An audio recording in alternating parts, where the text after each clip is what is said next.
সেই জায়গায় পতাকা লাগাইছে ভাই। দখলদারি বাহিনীর বিরুদ্ধে যে প্রতিবাদ হচ্ছে তার মধ্যে আমার এই জিনিসটা খুব ভালো লাগছে। এখন আবার কেউ বললেন না এই পতাকাতে আগুন লাগানো যায় না, তাহলে কিন্তু শেষ।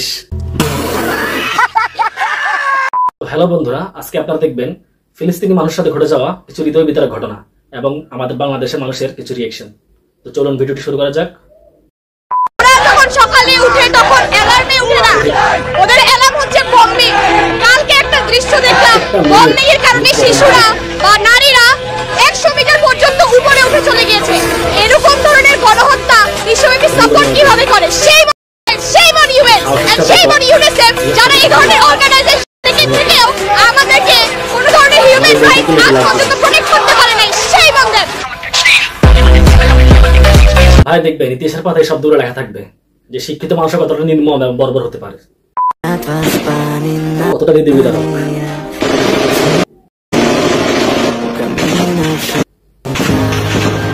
এক অসহায় ফিলিস্তিনি বাবা তার সন্তানকে বাঁচিয়ে রাখার ব্যর্থ চেষ্টা চালাচ্ছে।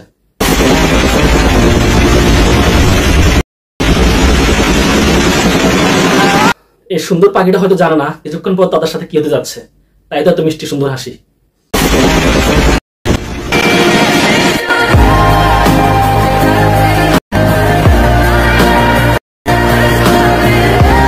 কালকে রাত 3টা পর্যন্ত ঘুমাইতে পারছিলাম না।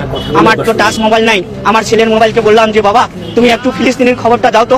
যখন আমি দেখলাম ফিলিস্তিনের এক তৃতীয় অংশ ধ্বংস হচ্ছে, তখন আমি আর ঘুমাইতে পারি নাই। আমার তো শক্তি নাই, সবার তো নাই।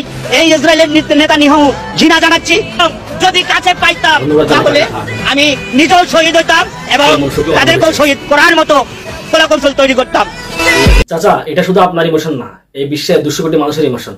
ও সরি, 200 কোটি না, এর মধ্যে কিছু শেখ দালালও আছে, তাদের কিন্তু বাদ দিতে হবে।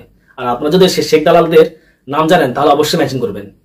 আমি আমার আল-আকসার জন্য আমার কলিজার টুকরাকে বুলেট হিসেবে দিতে চাই। যদি কখনো আল-আকসার ডাক আসে, আমি আমার কলিজার পাখিকে শহীদ দিয়ে দেবো, তারপরে যেন আল-আকসা মুক্ত হয়।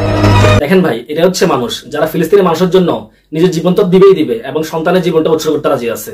ওনার জন্য একটা স্যালুট হবে এবং অবশ্যই একটা লাইক হবে। আমরা মনে রাখবো রাজার শহীদরা কেবল আমাদের দোয়া চান না, তারা আমাদের প্রস্তুতি চান।